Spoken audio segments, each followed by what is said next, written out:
Before we get started modeling anything in Modo, let's take a high-level overview of the UI. The UI is nearly identical on all platforms, Mac, Windows, Linux, so it's going to be really easy to switch between them. It doesn't matter which one you're using.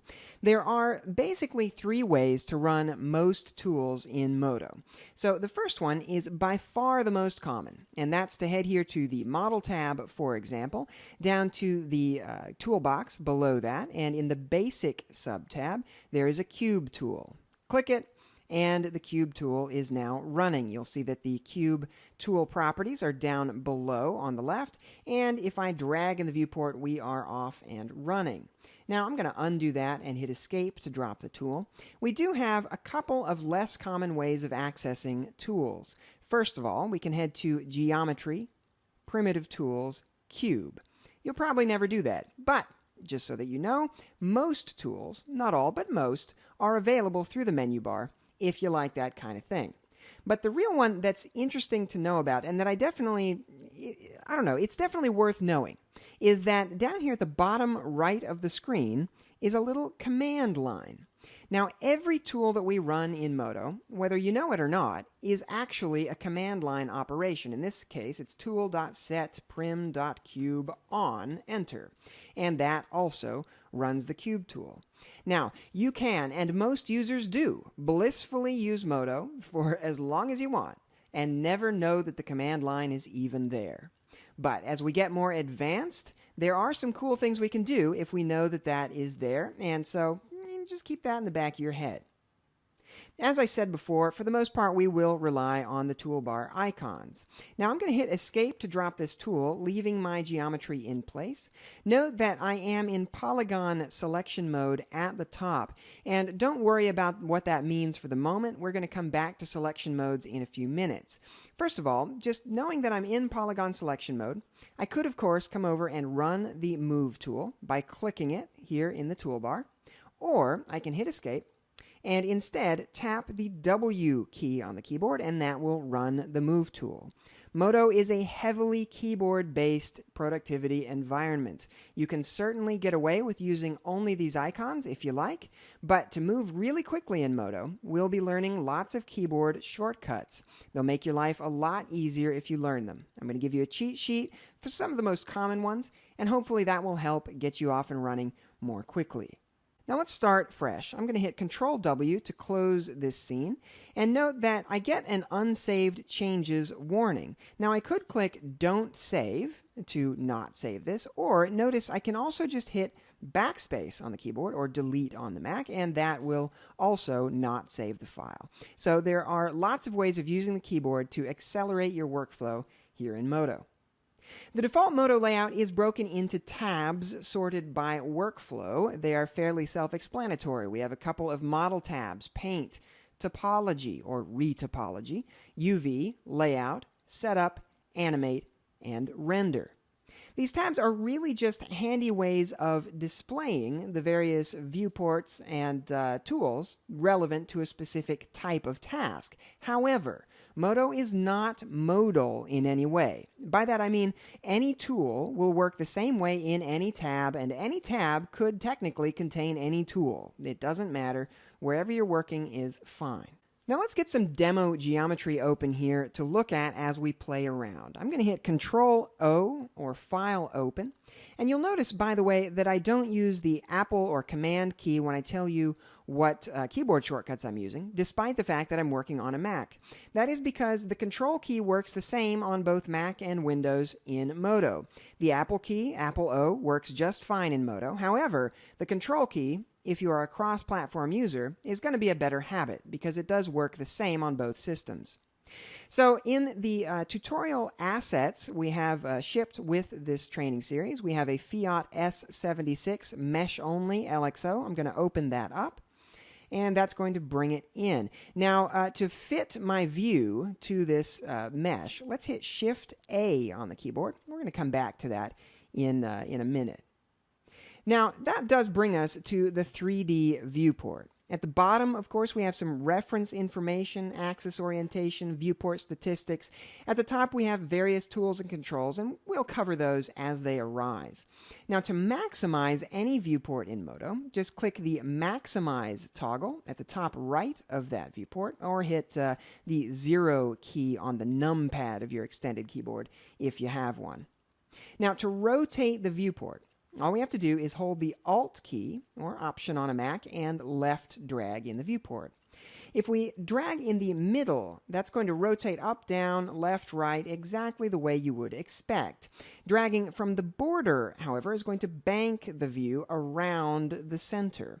Anything in between is going to be a blend of those two. This is called trackball rotation, and it's a really powerful way to work because even if our model is upside down or sideways, navigation is just as easy as if it were right side up. That's why it's great for modeling and sculpting. Note that you can always bank the view more directly by holding Alt again, but this time using the middle mouse to drag. By the way, I'm using a Wacom stylus as I work in Modo. I definitely recommend it. It's a great way to use Modo. Wacom styluses typically have two buttons, a lower and an upper button. I set the upper button to the middle mouse because middle mouse is a really common thing to use in Modo. Now, some users might find that they are accidentally flicking the view with inertia. This is called freewheeling, and that is done by holding Alt and right dragging. If users are used to working in other 3D packages that use right drag for viewport rotation, you may do that by accident. If you want to keep that from happening, just left drag instead. If you like it, by all means, use it. Now, let's take a quick step back apropos of trackball rotation. If you prefer, you can always head up to the Viewport Properties drop-down at the top right of any viewport, or just hit the O key for Properties and head down to Trackball Rotation No. Once that's disabled, you will no longer be able to bank your view to turn the model upside down. Users who are accustomed to other 3D packages may prefer this method of working, find it more comfortable. However, it does get more difficult to work on the bottom of an object. So I prefer to keep trackball rotation turned on the majority of the time. Also, one more thing, if you're working one-handed, you can rotate the view one other way by heading up to the Viewport Rotation widget at the top right of the viewport. Now, to pan the view, hold Alt and Shift, or Option Shift on the Mac, and left drag in the viewport. As with rotation, you can use the Pan widget at the top right of the viewport if you prefer. Now, Alt Shift right drag will do something a little different. That is to pedestal the view up and down on the Y axis, and Alt Shift middle drag will walk the view around the X and Z axes if you prefer. Finally, to zoom the view, if we hold Alt and Control, or Option Control on the Mac, of course, and left drag, left and right in the viewport, that's going to zoom in and out toward or away from your cursor. Now, the scroll wheel on a mouse does exactly the same thing if you prefer. And, of course, you can, as with the other two, use the zoom widget at the top right of the viewport as well. Now, Alt-Control-Right drag will let you zoom to a box selection if you prefer. You can Alt-Control-Right drag over any part of the scene to zoom to that. Hitting A on the keyboard will zoom fit all, and if I were to select some geometry here, hitting Shift-A would zoom fit selected. There are several ways of accessing standard orthographic views in Modo. My personal favorite is the Control-Space pie menu. Your left hand is probably over the Alt-Shift-Control keys anyway, so it's convenient. Holding Control-Space gives you a pie menu. Just move your mouse over the selection you want and let go. This is by far the quickest way to move between views, in my opinion. If you prefer, you can also use the drop-down at the top left of any viewport to access them a little bit more graphically.